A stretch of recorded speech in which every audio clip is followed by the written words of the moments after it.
Assalamualaikum warahmatullahi wabarakatuh. Alhamdulillahirabbil alamin wa bihi nasta'inu ala umuri dunya waddin wassalatu wassalamu ala asyrafil anbiya'i wal mursalin sayyidina Muhammadin wa ala alihi wa sahbihi ajma'in amma ba'du. Pertama, marilah kita panjatkan puji syukur kepada Allah Subhanahu wa taala yang telah memberikan kita nikmat iman dan Islam sehingga kita masih dapat beraktivitas sampai sekarang ini. Tak lupa pula kita haturkan salawat dan salam kepada junjungan kita Nabi besar Nabiullah Muhammad sallallahu alaihi wasallam. Ialah nabi yang telah membawa kita dari zaman yang gelap gulita menuju zaman yang terang benderang seperti sekarang ini. Yang terhormat dosen pengampu mata kuliah BK Multibudaya Ibu Nurul Amira Bakri, SSOS MPD. Perkenalkan, kami dari kelompok 3 yang beranggotakan 5 orang. Yang pertama saya sendiri, moderator atas nama Naimuna Najwatul dengan NIM 0014. Adapun rekan saya selanjutnya Supriyadi dengan NIM 0058, Deva Haryanto dengan NIM 0053, Mustika dengan NIM 008 dan Asri Susantri dengan NIM 004. Adapun materi yang akan kami bawakan mengenai standar konselor multibudaya yang terbagi menjadi 3 pembahasan. Yang pertama adalah standar yang diharapkan dari seorang konselor multibudaya. Yang kedua, etika profesional dalam konseling multibudaya. Dan yang ketiga, konselor multibudaya dapat memenuhi standar yang diharapkan. Baiklah, materi yang pertama yakni standar yang diharapkan dari seorang konselor multibudaya. Seorang konselor multibudaya adalah profesional yang memberikan layanan ataupun bantuan konseling yang peka dan responsif terhadap keragaman budaya klien, yakni untuk dapat memberikan layanan yang efektif, inklusif dan adil, di mana konselor multibudaya harus memenuhi beberapa standar utama sebagai berikut. Yang pertama yakni standar diri atau self awareness, di mana konselor harus memiliki pemahaman yang mendalam mengenai nilai, kepercayaan, bias dan pengalaman pribadi yang dapat mempengaruhi proses konseling. Di mana hal ini mencakup yang pertama, kesadaran akan stereotip pribadi terhadap kelompok budaya tertentu. Yang kedua, mengenai pemahaman tentang nilai-nilai yang membentuk persepsi konselor terhadap perilaku klien. Kemudian yang ketiga, kemampuan mengelola bias agar tidak mempengaruhi penilaian, interpretasi masalah maupun pengambilan keputusan dalam konseling. Kemudian yang keempat yakni kesediaan untuk melakukan refleksi diri secara berkelanjutan. Nah, dengan kesadaran diri yang baik, konselor dapat menciptakan ruang aman untuk klien dan menghindari pemaksaan perspektif pribadi. Kemudian yang kedua, pengetahuan tentang keragaman budaya, di mana pengetahuan keberagaman budaya membantu konselor memahami konteks di balik perilaku, masalah, dan dinamika psikologis klien. Untuk itu, pemahaman ini meliputi seperti sistem nilai, norma sosial, kepercayaan, bahasa, tradisi, dan berbagai kelompok etnis dan budaya. Kemudian juga berpengaruh pada budaya terhadap cara klien mengakses persiapan emosi, membuat keputusan dan berinteraksi sosial. Kemudian selanjutnya pengetahuan tentang perbedaan gender, status sosial, ekonomi, agama, dan latar belakang historis kelompok tertentu. Adapun selanjutnya yakni pemahaman tentang bentuk-bentuk diskriminasi struktural yang mungkin dialami oleh klien. Kemudian yang ketiga, keterampilan konseling sensitif budaya, yang dimana hal ini mencakup seperti kemampuan menyesuaikan gaya komunikasi baik secara langsung ataupun tidak langsung dengan kenyamanan budaya klien. Selanjutnya yakni memodifikasi teknik intervensi agar lebih sesuai dengan nilai budaya tertentu. Misalnya pendekatan individualistik dengan kolektivistik. Yang selanjutnya yakni memahami bagaimana cara klien mengakses persikan stres atau masalah emosional yang berbeda antar budaya. Yang kemudian yang selanjutnya menghindari interpretasi yang konseling yang berbasis kekuatan atau dengan menghargai nilai-nilai budaya klien, di mana keterampilan ini memastikan proses konseling berjalan relevan dan efektif bagi klien dari berbagai latar belakang. Baik, kemudian selanjutnya materi akan dilanjutkan oleh Saudara Supriyadi. Di sini saya akan melanjutkan materi bagian A, yaitu tentang standar yang diharapkan dari seorang konselor multibudaya. Bagian keempat, standar yang harus dimiliki seorang konselor multibudaya. Yang keempat yaitu kompetensi bahasa. Bahasa merupakan alat utama dalam proses konseling. Hambatan bahasa dapat menyebabkan kesalahpahaman yang berdampak pada diagnosis maupun intervensi. Karena itu, konselor harus memiliki 3 hal. Yang pertama, menggunakan bahasa yang dapat dipahami klien. Yang kedua, menyederhanakan istilah teknis tanpa mengurangi makna. Yang ketiga, menyadari perbedaan makna tertentu yang tidak dapat diterjemahkan secara langsung antar bahasa. Selanjutnya yaitu 5. Etika dan profesionalisme. Ada 3 poin. Yang pertama, menjaga kerahasiaan dan privasi klien.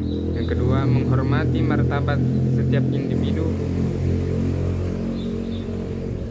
terhadap asal budaya, agama, ras, atau orientasi tertentu. Yang ketiga, bersikap non-diskriminatif dalam perlakuan dan pengambilan keputusan profesional.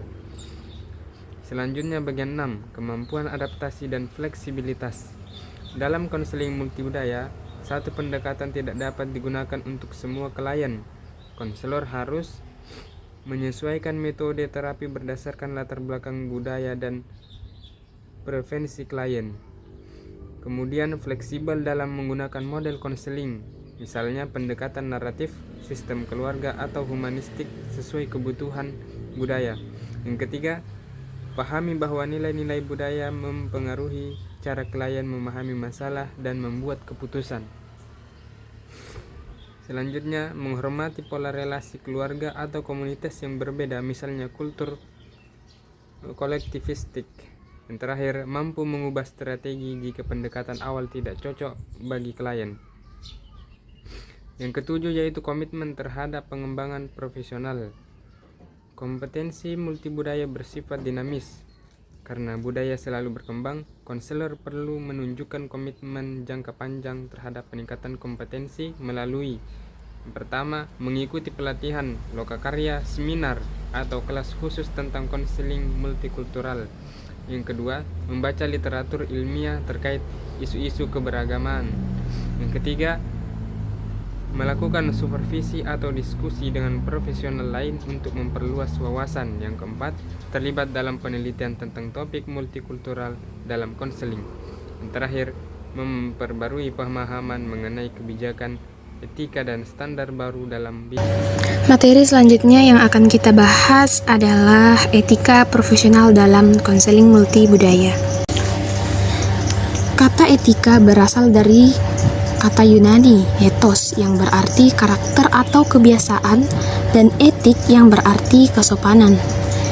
Pengertian etika adalah seperangkat ide dan cita-cita yang berkaitan dengan moralitas atau ilmu yang mempelajari apa yang baik dan apa yang salah, serta hak dan moral. Dalam bidang yang berfokus pada membantu orang lain, nilai dan etika adalah hal yang paling penting.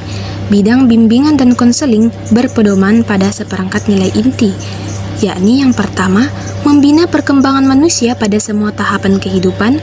Yang kedua, menghormati keragaman dan berwawasan multikultural untuk menjunjung tinggi nilai, harkat, potensi, dan keunikan setiap manusia dalam lingkungan sosial dan budaya masing-masing. Kemudian yang ketiga, mempromosikan keadilan sosial melalui advokasi pelayanan. Yang keempat, menjunjung tinggi integritas pribadi dalam hubungan konselor klien. Dan yang kelima, memberikan layanan bimbingan dan konseling secara profesional dan berpengetahuan. Dalam hal bimbingan dan konseling, menjunjung tinggi standar etika atau prinsip moral selalu menjadi prioritas utama. Misalnya, penerapan prinsip kerahasiaan dalam layanan bimbingan dan konseling. Ketika dipraktikkan, ada pemahaman bahwa segala sesuatu yang terjadi selama proses konseling atau yang dibicarakan selama proses itu tidak boleh dikomunikasikan kepada orang lain, terutama mereka yang tidak tertarik untuk mendengarkannya. Nah, dalam hal ini, klien pun akan merasa terjaga segala rahasia yang dimilikinya dan merasa aman untuk memberikan banyak informasi kepada seorang konselor guna untuk membantu penanganan masalahnya. Nah, dengan itu konselor atau guru BK hendaknya menjaga semua informasi dan semua data tentang klien atau peserta didik. Nah, prinsip kerahasiaan ini sangat penting dalam praktik bimbingan dan konseling, sebagaimana banyak nilai dan etika lain yang tertanam di dalamnya. Menurut pandangan John, terdapat 4 etika penting dalam bimbingan dan konseling. Yang pertama, selama proses konseling, seorang konselor itu harus bertanggung jawab untuk kliennya dan dirinya sendiri dengan cara seperti memberikan perhatian penuh kepada kliennya dan mendengarkannya dengan cermat apa yang dikatakan klien, sambil juga memastikan bahwa dia memimpin kehidupan yang sehat untuk dirinya sendiri. Kemudian yang kedua, seperti yang telah disampaikan sebelumnya, konselor berkewajiban untuk merahasiakan semua informasi klien sesuai dengan prinsip kerahasiaan yang mendasari layanan bimbingan dan konseling. Kemudian yang ketiga, ketika klien memiliki hak untuk mengetahui tentang proses konseling dan kualifikasi konselor, biasanya selama tahap peralihan dalam layanan bimbingan dan konseling. Kemudian yang keempat, konselor memiliki pengaruh besar dalam konseling. Oleh karena itu, ada berbagai hal yang harus diperhatikan agar tetap lebih efektif. Ini melibatkan kebutuhan pribadi seorang konselor. Konselor dengan masalah seksualitas yang belum terselesaikan tentang transferensi moral atau nilai-nilai agama akan mengubah persepsi mereka tentang konseling yang bertentangan dengan nilai-nilai tersebut. Selain itu, Prayitno menjelaskan dalam bukunya Landasan dan Arah Konseling Profesional Konseling adalah pendidikan bahwa seorang tenaga profesional harus memiliki beberapa ciri. Nah, kepribadian konselor menentukan kesuksesan dan etika. Konselor membutuhkan spontanitas, fleksibilitas, fokus, keterbukaan, kestabilan emosi, dan percaya diri, serta pengetahuan. Yang pertama, spontanitas. Kapasitas konselor untuk bereaksi terhadap peristiwa atau situasi. Kemudian yang kedua, dalam hubungan konseling, pengalaman luas konselor akan membantu mereka mengantisipasi balasan. Kemudian yang ketiga, fleksibilitas konselor harus mampu mengubah dan menentukan cara sesuai kebutuhan. Kemudian yang ketiga, konsentrasi konselor memperlihatkan kepedulian dengan berfokus pada klien. Yang kelima, kestabilan emosi konselor harus stabil secara mental. Kemudian yang keenam, seorang konselor harus percaya bahwa klien dapat berubah dan membentuk kehidupan sehari-hari yang efektif. Kemudian yang ketujuh, konselor harus tetap belajar tentang diri mereka sendiri dan orang lain. Nah, berdasarkan hasil dari rumusan kepribadian di atas, maka semua praktisi bimbingan dan konselor, yaitu konselor dalam pelaksanaan tugasnya, harus diiringi etika dan nilai khusus. Etika dalam profesi konseling itu telah disusun secara sistematis sehingga akan lebih mudah dipahami, dihayati, dan dilaksanakan oleh konselor. Etika yang harus dilaksanakan konselor dalam pelayanannya harus melibatkan kesadaran serta berkomitmen untuk menjaga dan memelihara tanggung jawab melindungi kepercayaan dan informasi yang diberikan klien. Baiklah, materi selanjutnya akan dibacakan oleh rekan saya.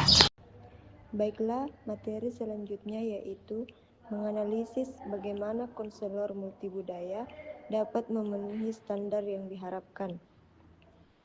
Hakikat sifat layanan konseling merupakan layanan kuratif yang menuntut konselor berperan sebagai memberi fasilitas, motivator, dan evaluator terhadap kesesuaian potensi yang dimiliki konseling terhadap langkah penyelesaian masalah konseling.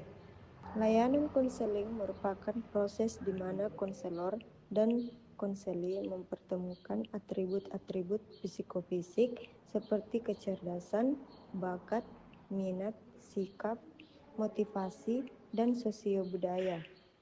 Selanjutnya, layanan konseling merupakan suatu kondisi atau bentuk lain dalam interaksi budaya. Selama berlangsungnya proses konseling secara tidak langsung, seluruh atribut budaya di antara konselor dan konseli akan muncul yang mewakili keunikan individu masing-masing. Membahas mengenai konselor sensitif agama dan budaya tidak terlepas dari pengertian konseling multikultural. Konseling lintas budaya atau bisa disebut multikultural secara umum merupakan suatu proses konseling yang melibatkan antara konselor dan konseli yang berbeda budayanya dan dilakukan dengan memperhatikan budaya subjek yang terlibat dalam konseling. Selanjutnya, konselor harus memiliki pemahaman terhadap dirinya sendiri dan konseli, baik dalam segi fisiologis maupun psikologis. Hal tersebut merupakan atribut dalam konseling, sehingga dengan adanya pemahaman yang mendalam mengenai dari konselor dan konseli akan memudahkan pengembangan pendekatan dalam proses konseli. Membahas mengenai konselor sensitif agama dan budaya tidak terlepas dari pengertian multikultural secara umum merupakan suatu proses konseling yang melibatkan antara konselor dan konseli yang berbeda budayanya dan dilakukan dengan memperhatikan budaya subjek yang terlibat dalam konseling. Budaya itu sendiri, pendekatan dalam konseling lintas budaya terdapat 3 pendekatan, yaitu pendekatan universal atau etik, pendekatan emik atau kekhususan, dan pendekatan influksi atau transkultural. Pendekatan universal atau etik lebih menekankan pada keuniversalan kelompok-kelompok yang memandang secara luas tentang apa yang sekiranya bisa diterima dan dipublikasikan dalam suatu sisi budaya. Pendekatan ini adalah memunculkan perasaan pemahaman antara konselor dengan konseli sehingga tidak membangun hubungan yang saling bersinergi dalam proses konseling. Titik pandang dalam mempelajari budaya dan luar. Kedua, pendekatan emik atau kekhususan budaya yang menekankan pada karakteristik khusus yang dimiliki oleh suatu budaya atau karakteristik yang berbeda antara satu budaya dengan yang lainnya, menimbulkan ciri khas serta keunikan yang membesarkan titik pandang dari dalam sistem budaya sendiri. Ketiga,